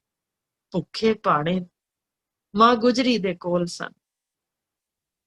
ਜ਼ਰਾ ਅੰਦਾਜ਼ਾ ਲਾਓ ਉਸ ਸਮੇਂ ਮਾਂ ਗੁਜਰੀ ਦੀ ਕੀ ਹਾਲਤ ਹੋਣੀ, ਜਿਸ ਨੂੰ ਆਪ ਜਿਸ ਤਰੀਕੇ ਦੀ ਜ਼ਿੰਦਗੀ ਵਿੱਚੋਂ ਲੰਘੀ। ਜ਼ਰਾ ਸੋਚਿਓ ਕਿ ਇਸ ਧਰਮ ਦੀਆਂ ਔਰਤਾਂ, ਮੈਂ ਗੱਲ ਕਰਨਾ ਚਾਹੁੰਦੀ ਹਾਂ ਕਿ ਸਾਡੇ ਵੀ ਅੱਜ ਦੇ ਮਾਪੇ ਜੋ ਇਹ ਸੋਚ ਲੈਣ ਕਿ ਮੇਰੇ ਕੋਲ 9 ਵਰਿਆਂ ਦਾ ਬਾਲ ਹੈ ਤੇ ਮੇਰਾ ਸਿਰ ਦਾ ਸਾਈਂ ਤੁਰ ਗਿਆ, ਅਸੀਂ ਕਿੰਨਾ ਕੁ ਅਫਸੋਸ ਕਰਦੇ ਹਾਂ, ਦੁਹੱਥੜ ਯਾਨੀ ਮਾਰ ਮਾਰ ਕੇ ਰੋਨੇ ਆ, ਸ਼ਿਕਾਇਤ ਕਰਦੇ ਆ ਉਸ ਰੱਬ ਨੂੰ ਕਿ ਤੂੰ ਸਾਡਾ ਸਾਰਾ ਕੁਝ ਲੈ ਗਿਆ। ਜ਼ਰਾ ਝਾਤ ਮਾਰਿਓ ਕਿ ਉਸ ਮਾਂ ਗੁਜਰੀ ਕੋਲ ਵੀ 9 ਵਰਿਆਂ ਦਾ ਬਾਲ ਸੀ ਨਾ, ਤੇ ਸਿਰ ਦਾ ਸਾਈਂ ਤੁਰ ਗਿਆ ਸੀ। ਫਿਰ ਚੁਫੇਰੇ ਦੁਸ਼ਮਣ ਸਨ, ਕਿਸ ਤਰੀਕੇ ਵਾਪਸ ਯਾਨੀ ਸੀਸ ਵੱਖ ਹੋ ਕੇ ਆਇਆ ਹੋਣਾ, ਤੇ ਉਸ ਮਾਂ ਦੇ ਅੱਖਾਂ ਵਿੱਚੋਂ ਇੱਕ ਵੀ ਹੰਝੂ ਨਾ ਡਿੱਗਿਆ ਹੋਣਾ।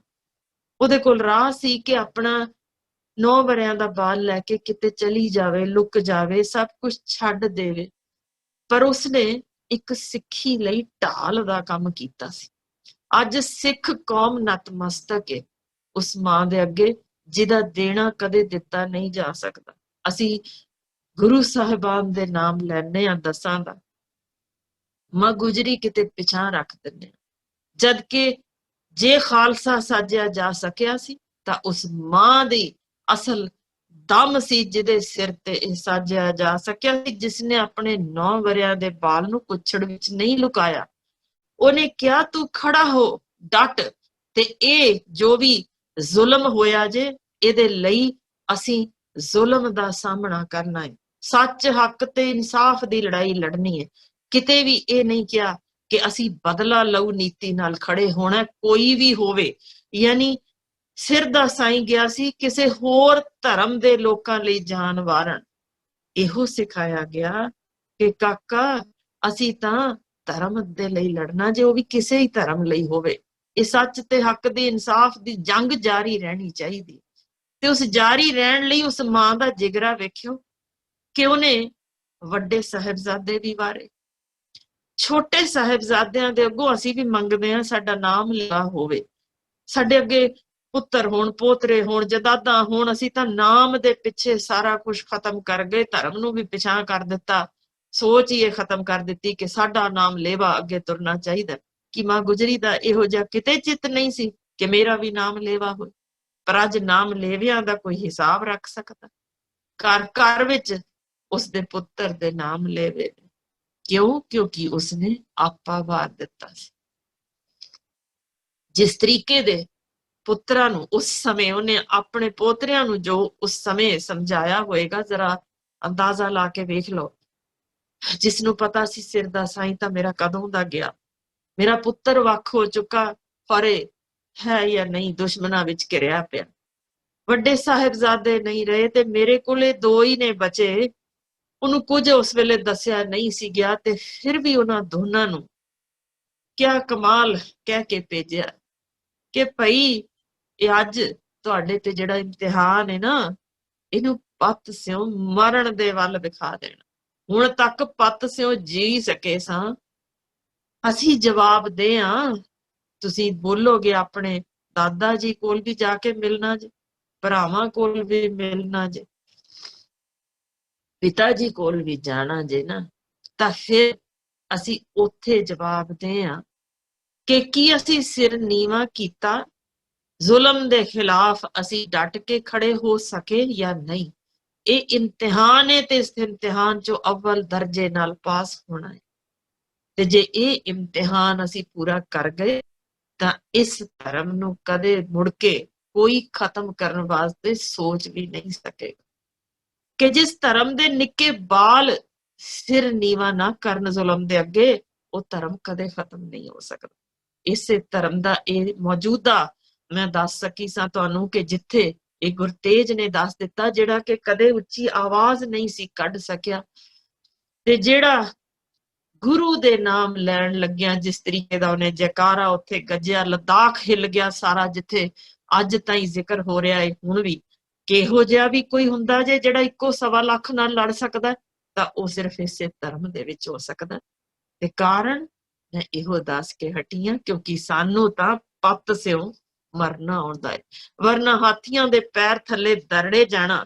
ਜ਼ਰਾ ਖਿਆਲ ਕਰਿਓ, ਕਿੰਨੇ ਕੁ ਧਰਮਾਂ ਵਿੱਚ ਇੰਨੇ ਅੱਤ ਦੇ ਜ਼ੁਲਮ ਨੇ ਜਿੱਥੇ ਕਿਤੇ ਗਿਣਤੀ ਵੀ ਨਹੀਂ ਹੋ ਸਕਦੀ। ਇੰਨੇ ਜ਼ੁਲਮਾਂ ਦੇ ਬਾਅਦ ਵੀ ਕਦੇ ਕਿਸੇ ਨੇ ਇਹ ਨਹੀਂ ਕਿਹਾ ਕਿ ਕੋਈ ਜੀਣ ਦੀ ਆਸ ਲੈ ਕੇ ਖੜਾ ਹੈ। ਇਸ ਲਈ ਤੁਸੀਂ ਕਮਾਲ ਦੇਖੋ ਕਿ 21 ਸ਼ਹੀਦ ਜੋ ਸਾਰਾ ਗੜੀ ਦੇ ਸਨ। ਕਿਸੇ ਨੂੰ ਇਹ ਕਿਤੇ ਖਿਆਲ ਹੋਏ ਕਿ ਇਹ ਕੌਮ ਕਿਸੇ ਵੀ ਸਦੀ ਵਿੱਚ ਜਾ ਕੇ ਕਮਜ਼ੋਰ ਪਈ ਹੋਵੇ, ਅਜਿਹਾ ਕਦੇ ਵਾਪਰਿਆ ਨਹੀਂ। ਸਾਰਾ ਗੜੀ ਦੇ ਵਿੱਚ ਜੋ ਸ਼ਾਨਦਾਰ ਤੇ ਮਿਸਾਲੀ ਮੌਤ ਨੂੰ ਗਲ ਲਾਉਣ ਦਾ ਢੰਗ ਸੀ, ਉਹ ਵੀ ਪੱਤ ਨਾਲੋਂ ਜਿਉਣ ਤੋਂ ਕਿਤੇ ਵੱਧ ਯਾਦਗਾਰੀ ਦੁਨੀਆ ਭਰ ਵਿੱਚ ਬਣ ਚੁੱਕੀ ਹੈ, ਜਿਹਨੂੰ ਬ੍ਰਿਟੇਨ ਦੇ ਫੌਜੀ ਪੜ੍ਹਦੇ ਨੇ ਕਿ ਇਸ ਤਰ੍ਹਾਂ ਵੀ ਕਦੇ ਲੜਿਆ ਜਾ ਸਕਦਾ, ਜਿੱਥੇ ਇੱਕ ਇੱਕ ਜਿਣਾ ਮੌਤ ਨੂੰ ਗਲ ਲਾਉਣ ਲਈ ਕਾਹਲਾ ਹੈ, ਪਰ ਹਰ ਇੱਕ ਦਾ ਇੱਕੋ ਸੁਨੇਹਾ ਕਿ ਆ ਸਿਰ ਤੇ ਜਿਹੜੀ ਦਸਤਾਰ ਹੈ ਨਾ, ਜਿਸ ਦਸਮ ਪਿਤਾ ਦੀ ਦਸਤਾਰ ਹੈ, ਮੈਂ ਉਸ ਨੂੰ ਜਵਾਬ ਦੇ ਆ। ਮੈਂ ਪ੍ਰਾਣ ਤਿਆਗਣ ਬਾਅਦ ਉਹਨੂੰ ਖੜੇ ਹੋ ਕੇ ਜਵਾਬ ਦੇਣਾ ਕਿ ਵੇਖ, ਮੈਂ ਪੱਤ ਸਿਓ ਮਰ ਕੇ ਆਇਆ। ਇਸ ਅਣਖ ਨੂੰ ਬਰਕਰਾਰ ਰੱਖਣ ਲਈ ਸਾਡੇ ਧਰਮ ਦੇ ਵਿੱਚ ਮੱਸਾ ਰੰਗੜ ਦਾ ਸਿਰ ਵੀ ਵੱਢਿਆ ਗਿਆ।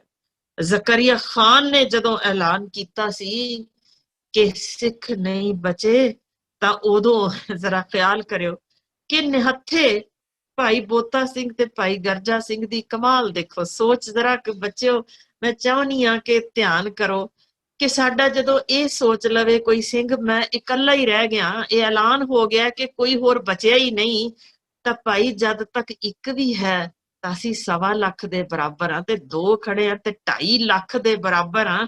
ਭਾਈ ਜੇ ਅਸੀਂ 2.5 ਲੱਖ ਖੜੇ ਆ ਤਾਂ ਫਿਰ ਤਾਂ ਸਿੱਖ ਰਾਜ ਸਥਾਪਿਤ ਹੋ ਗਿਆ ਨਾ, ਫਿਰ ਤਾਂ ਅਸੀਂ 2 ਥੋੜੀ ਆ।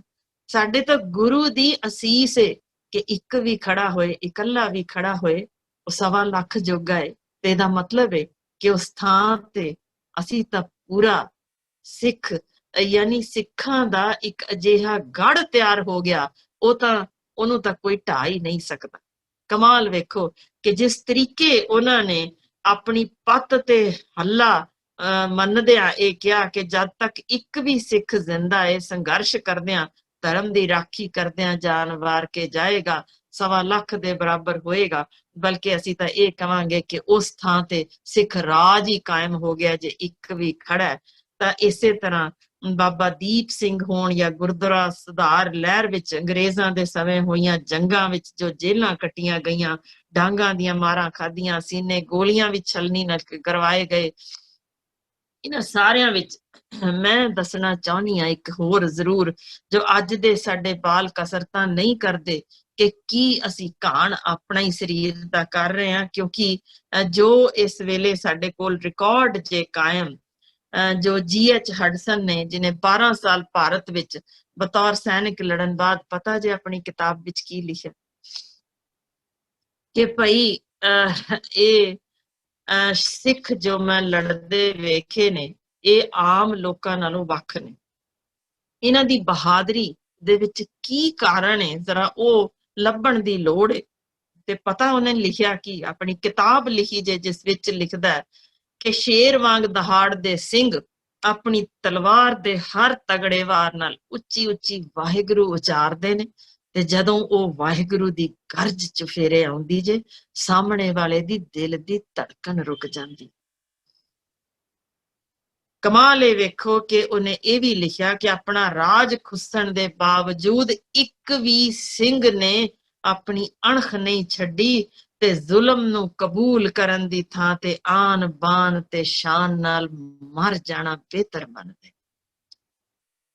1845 ਦੀ ਫਿਰੋਜ਼ ਸ਼ਾਹ ਦੀ ਜੰਗ ਬਾਰੇ JW ਬਾਲਡਵਿਨ ਨੇ ਵੀ ਲਿਖਿਆ ਕਿ ਮੈਂ ਜੋ ਅੱਖੀਂ ਵੇਖਿਆ ਉਹ ਸ਼ਾਇਦ ਕਿਸੇ ਨੂੰ ਯਕੀਨ ਨਾ ਹੋਵੇ, ਪਰ ਇਹ ਇਤਿਹਾਸ ਬਣ ਜਾਣ ਵਾਲੀ ਗੱਲ। ਇਸ ਕਰਕੇ ਮੈਂ ਲਿਖਣਾ ਚਾਹੁੰਦਾ ਕਿ ਸਿੰਘ ਜਿਨ੍ਹਾਂ ਨੂੰ ਕਿਹਾ ਜਾਂਦਾ 6 ਫੁੱਟ ਜਿੱਤੋਂ ਲੈ ਕੇ 6 ਫੁੱਟ 3 ਇੰਚ ਤੱਕ ਉੱਚੇ ਲੰਮੇ ਗੁੰਦਵੇਂ ਤੇ ਚੁਸਤ ਸਰੀਰਾਂ ਵਾਲੇ ਗੱਭਰੂ ਹੋਇਆ ਕਰਦੇ ਨੇ। ਉਹਨਾਂ ਦਾ ਹੁਨਰ ਤੇ ਬੁਲੰਦ ਹੌਸਲਾ ਵੇਖ ਕੇ ਦੁਸ਼ਮਣ ਥਰਥਰਾ ਜਾਂਦੇ ਸੀ ਤੇ ਇੰਨੇ ਤਾਕਤਵਰ ਹੋਣ ਦੇ ਬਾਵਜੂਦ ਅੱਜ ਤਾਈਂ ਜੋ ਮੇਰੀ ਅੱਖਾਂ ਥੱਲੇ ਲੰਘਿਆ ਕਿ ਇੱਕ ਵੀ ਜ਼ਖਮੀ ਨੂੰ ਕਦੇ ਉਹਨਾਂ ਨੇ ਮਾਰ ਨਹੀਂ ਮੁਕਾਇਆ। ਯਾਨੀ ਇਹ ਇੱਕੋ ਇੱਕ ਧਰਮ ਦੇ ਵਿੱਚ ਸਾਨੂੰ ਜੋ ਸਿਖਾਇਆ ਗਿਆ ਕਿ ਜ਼ਖਮੀਆਂ ਨੂੰ ਮਾਰਨਾ ਨਹੀਂ, ਭਾਵੇਂ ਦੁਸ਼ਮਣ ਹੀ ਹੋਵੇ। ਇਹ ਕਮਾਲ ਕਿਸੇ ਹੋਰ ਧਰਮ ਵਿੱਚ ਕਦੇ ਦਿਸਿਆ ਨਹੀਂ। ਚੇਲਿਆਂ ਵਾਲੀ ਜੰਗ 13 ਜਨਵਰੀ 1849 ਦੇ ਵਿੱਚ ਜੋ ਸੈਂਡਫੋਰਡ ਨੇ ਲਿਖਿਆ, ਮੈਂ ਚਾਹੁੰਦੀ ਹਾਂ ਹਰ ਸੁਣਨ ਵਾਲਾ ਬਾਲ ਇਹਨੂੰ ਮਨ ਦੇ ਵਿੱਚ, ਹਿਰਦੇ ਵਿੱਚ ਵਸਾ ਕੇ ਰੱਖੇ। ਜਦ ਤੱਕ ਜਿਉਂਦੇ ਆ ਇਹ ਲਿਖੀਆਂ ਹੋਈਆਂ ਜੋ ਗੱਲਾਂ ਕਿਤਾਬ ਦੇ ਵਿੱਚ ਛਪੀਆਂ ਹੋਈਆਂ, ਜੋ ਕਿ ਤੁਸੀਂ ਜਾਂ ਮੈਂ ਨਹੀਂ ਲਿਖੀਆਂ, ਇਹ ਲਿਖੀਆਂ ਜਿਹੜੇ ਆਪ ਉਸ ਸਮੇਂ ਹਾਜ਼ਰ ਸਨ, ਜਿਨ੍ਹਾਂ ਨੇ ਵੇਖੀਆਂ ਅੱਖੀਂ ਵੇਖੀ ਚੀਜ਼ ਲਿਖੀ ਤੇ ਜੋ ਅੱਜ ਇਤਿਹਾਸ ਹੈ। ਉਹਨਾਂ ਲੋਕਾਂ ਨੂੰ ਤਾਂ ਪਤਾ ਹੈ, ਪਰ ਸਾਡੇ ਬਾਲ ਨਹੀਂ ਪੜ੍ਹ ਰਹੇ। ਅਫਸੋਸ ਕਿ ਇਹ ਚੀਜ਼ਾਂ ਦੇ ਨਾਲ ਅਸੀਂ ਆਪਣੇ ਲਹੂ ਅੰਦਰਲੀ ਗਰਮੀ ਉਜਾਗਰ ਕਰ ਸਕਦੇ ਹਾਂ। ਮੈਂ ਉਹੀ ਪੜ੍ਹ ਕੇ ਸੁਣਾਉਣਾ ਚਾਹੁੰਦੀ ਹਾਂ ਕਿ ਉਹਨੇ ਜੋ ਕਿਤਾਬ ਵਿੱਚ ਲਿਖਿਆ ਜੇ, ਉਹ ਇਹ ਲਿਖਿਆ, ਸਿੱਖ ਮਰਦੇ ਦਮ ਤੱਕ ਦਲੇਰਾਂ ਵਾਂਗੂ ਨਿਡਰਤਾ ਤੇ ਬੇਪਰਵਾਹੀ ਨਾਲ ਲੜਦੇ ਨੇ।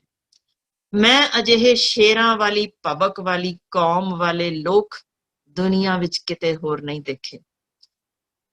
ਮੇਰੀ ਅੱਖੀਂ ਵੇਖੀ ਗੱਲ ਏ ਕਿ ਜਦੋਂ ਇਹਨਾਂ ਵਿੱਚੋਂ ਕੋਈ ਇੱਕ ਵੀ ਘਿਰਦਾ ਸੀ ਤਾਂ ਉਹ ਆਪ ਹੀ ਬੰਦੂਕੀ ਛੁਰਿਆਂ ਦੇ ਵਿੱਚ ਆਪਣੀ ਛਾਤੀ ਗੱਡ ਦਿੰਦਾ ਸੀ, ਪਰ ਹਮਲਾਵਰਾਂ ਤੇ ਹੱਲਾ ਬੋਲਣਾ ਛੱਡਦਾ ਨਹੀਂ ਸੀ।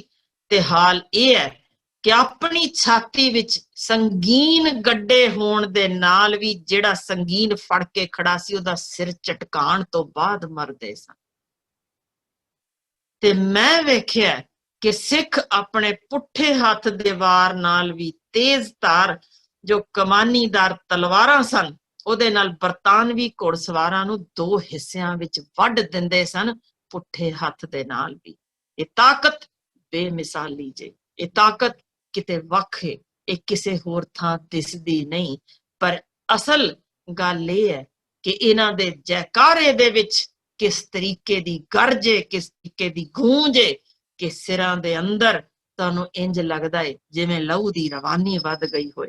ਰਗਾਂ ਦੇ ਵਿੱਚ ਇੰਜ ਲੱਗਦਾ ਹੈ ਜਿਵੇਂ ਉੱਥੇ ਖੂਨ ਨਹੀਂ, ਫੌਲਾਦ ਦੌੜਦਾ ਹੋਵੇ। ਇਹ ਆਮ ਇਨਸਾਨ ਹਾਣੀ ਨਹੀਂ, ਇਹ ਵੱਖਰੇ ਨੇ। ਤੇ ਕਾਰਨ ਇਹ ਹੈ ਕਿਉਂਕਿ ਇਹਨਾਂ ਨੂੰ ਪੱਤ ਸਿਓ ਮਰਨ ਦੀ ਜਾਚ ਆਈ ਹੈ, ਜੋ ਦੁਨੀਆ ਵਿੱਚ ਕਿਸੇ ਹਿੱਸੇ ਵਿੱਚ ਕਿਸੇ ਨੂੰ ਅਜੇ ਤੱਕ ਆਈ ਨਹੀਂ। ਕਮਾਲ ਤਾਂ ਇਹ ਹੈ ਕਿ ਤੁਸੀਂ ਜੇ ਰੱਤਕ ਧਿਆਨ ਕਰਿਓ ਕਿ ਕਿੰਨੀਆਂ ਸ਼ਹਾਦਤਾਂ ਸਾਡੇ ਇਸ ਵੇਲੇ ਜੇ ਗਿਣਨ ਲੱਗੀਏ ਨਾ ਉਂਗਲਾਂ ਤੇ, ਕਿ ਇਹ ਕਾਲੇ ਪਾਣੀ ਵਿੱਚ ਜੇ ਸਜ਼ਾ ਹੋਈ ਤਾਂ 2147 ਸਿੱਖ ਸਨ, ਯਾਨੀ 81% ਜਿੰਨੇ ਵੀ ਉੱਥੇ ਗਏ ਉਹਨਾਂ ਵਿੱਚੋਂ ਸਿੱਖ ਸਨ। ਜਲਿਆਂਵਾਲੇ ਬਾਗ ਵਿੱਚ ਸ਼ਹੀਦ 61% ਸਿੱਖ ਸਨ, 799 1300 ਦੇ ਵਿੱਚੋਂ। ਬਜਬਜ ਘਾਟ ਵਿਖੇ ਜੋ ਮਾਰੇ ਗਏ ਸਨ 113 ਵਿੱਚੋਂ 67 ਸਨ। ਹੁੱਕਾ ਲਹਿਰ ਵਿੱਚ ਸਾਰੇ 91 ਸਿੱਖ ਸਨ।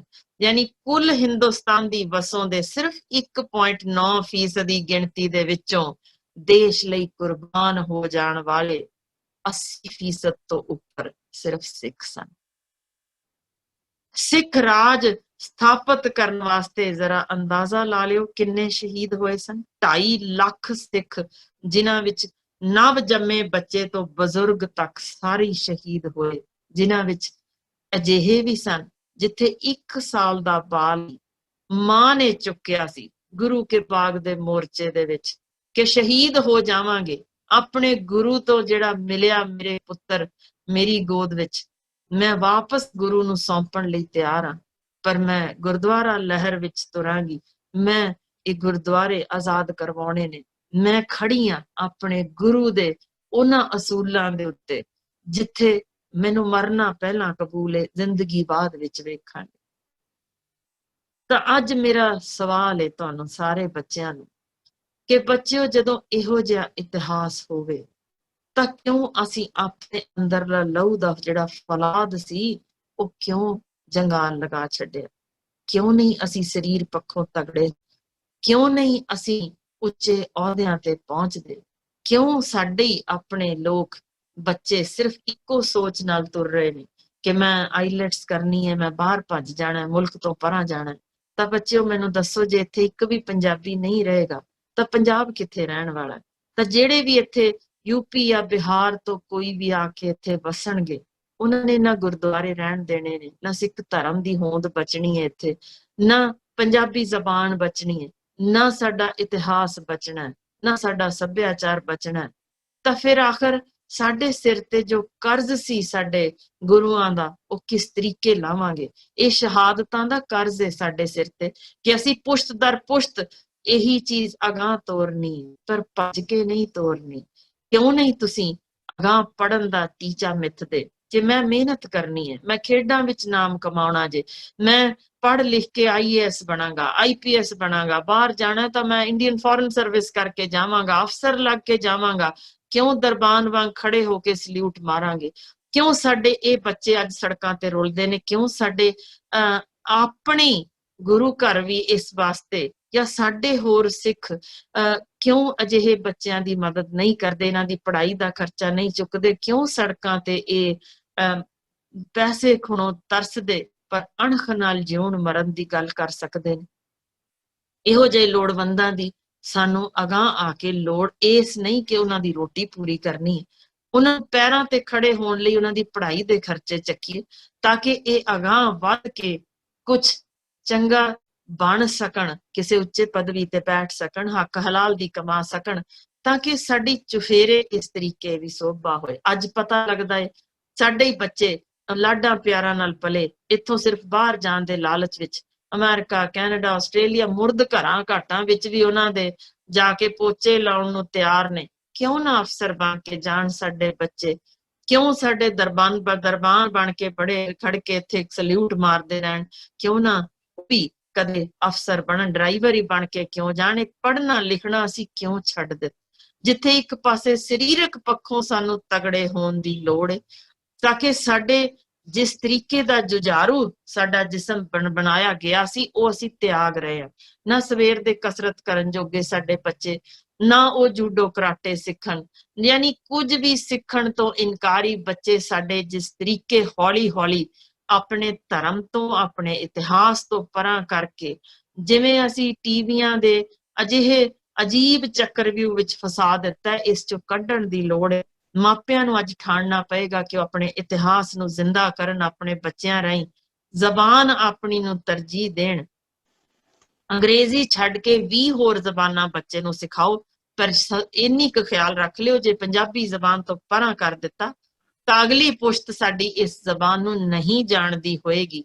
ਤਾਂ ਗੁਰੂ ਗ੍ਰੰਥ ਸਾਹਿਬ ਵਿੱਚੋਂ ਅਸੀਂ ਜੋ ਸੁਨੇਹੇ ਲੈਣੇ ਨੇ, ਜੋ ਸਾਨੂੰ ਇਤਿਹਾਸ ਸਾਡਾ ਲਿਖਿਆ ਹੋਇਆ, ਕੌਣ ਪੜ੍ਹਾਏਗਾ?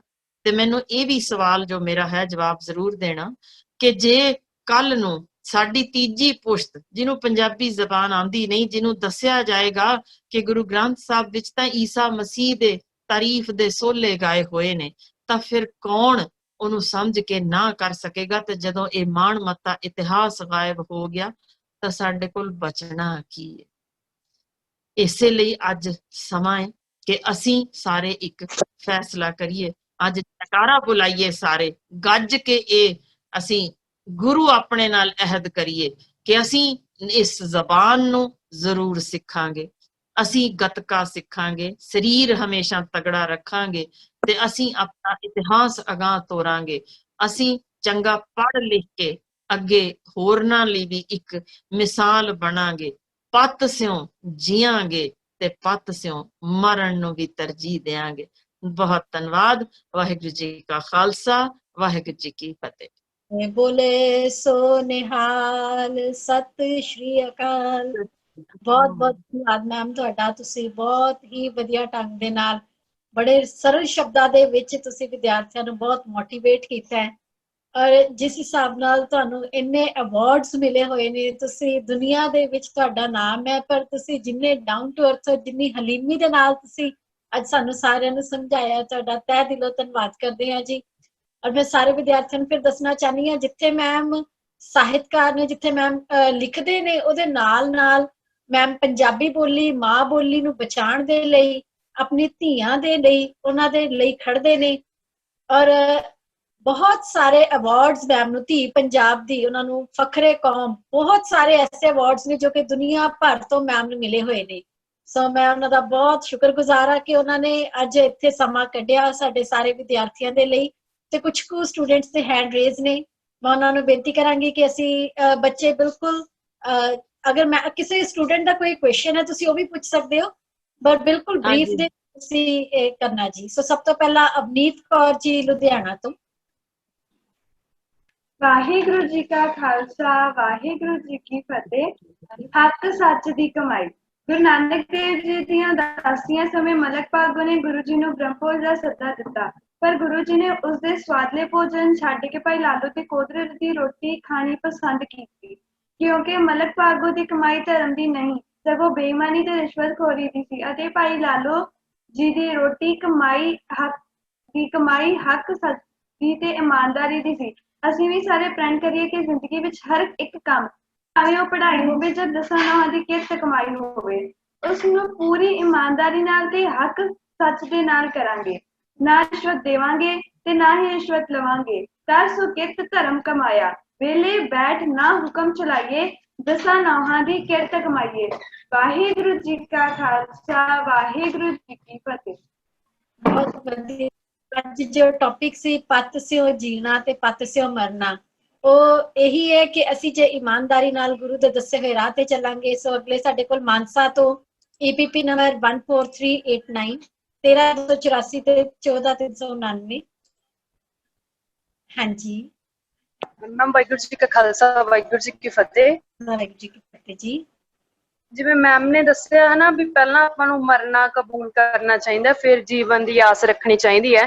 ਗੁਰਬਾਣੀ ਵਿੱਚ ਵੀ ਪੰਗਤੀ ਆਉਂਦੀ ਹੈ, ਪਹਿਲੇ ਮਰਨ ਕਬੂਲ ਜੀਵਨ ਕੀ ਛੱਡ ਆਸ। ਜਿੰਨਾ ਕੁ ਸਮਾਂ ਵਾਹਿਗੁਰੂ ਨੇ ਆਪਾਂ ਨੂੰ ਦਿੱਤਾ ਹੈ, ਓਨਾ ਆਪਾਂ ਨੂੰ ਚੰਗੀ ਤਰ੍ਹਾਂ ਅਣਖ ਨਾਲ ਜਿਉਣਾ ਚਾਹੀਦਾ ਹੈ। ਇੱਕ ਵਾਰ ਮੈਮ ਸਾਡੇ ਸਕੂਲ 'ਚ ਅੱਜ ਚੀਫ ਗੈਸਟ ਵੀ ਆਏ ਸੀ ਮੈਗਜ਼ੀਨ ਰਿਲੀਜ਼ ਤੇ, ਇਹਨਾਂ ਨੇ ਉੱਥੇ ਵੀ ਬਹੁਤ ਵਧੀਆ ਸਪੀਚ ਦਿੱਤੀ ਸੀ। ਹਰ ਟਾਈਮ ਇਹਨਾਂ ਦੀ ਮੋਟੀਵੇਸ਼ਨਲ ਸਪੀਚ ਹੁੰਦੀ ਹੈ ਤੇ ਲੜਕੀਆਂ ਬਾਰੇ ਬਹੁਤ ਵਧੀਆ ਬੋਲਦੇ ਨੇ। ਵਾਹਿਗੁਰੂ ਜੀ ਕਾ ਖਾਲਸਾ, ਵਾਹਿਗੁਰੂ ਜੀ ਕੀ ਫਤਿਹ। ਨੈਕਸਟ ਲਖਵੀਰ ਕੌਰ ਜੀ ਮੋਗਾ ਤੋਂ 11169। ਜੀ ਸਭ ਤੋਂ ਪਹਿਲਾਂ ਤਾਂ ਮੈਂ ਮੈਮ ਦਾ ਬਹੁਤ ਧੰਨਵਾਦ ਕਰਦੀ ਹਾਂ, ਕਿਉਂਕਿ ਉਹਨਾਂ ਨੇ ਉਹ ਕਿਹੜਾ ਇੰਨੇ ਕੁ ਥੋੜੇ ਕੁ ਸਮੇਂ ਦੇ ਵਿੱਚ ਜੋ ਸਾਡਾ ਇਤਿਹਾਸ ਹੈ, ਉਹ ਕਿਹੜਾ ਇਤਿਹਾਸ ਸਾਨੂੰ ਜਿਸ ਉਹਨਾਂ ਨੇ ਜਾਣੂ ਨਹੀਂ ਕਰਵਾਇਆ।